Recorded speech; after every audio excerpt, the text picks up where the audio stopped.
Just like in the last video, we are checking the coupon code before placing the order.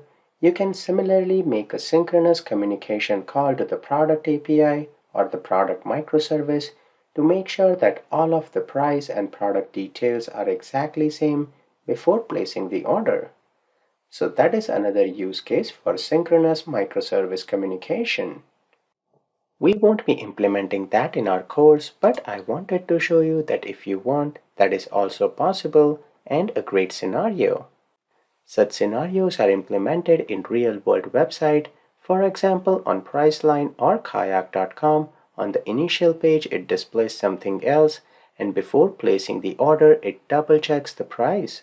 If it has changed, then it will display an alert that price has changed, please confirm. And that is the exact implementation we did with the coupon price. So with that, we'll switch to our next section from the next video.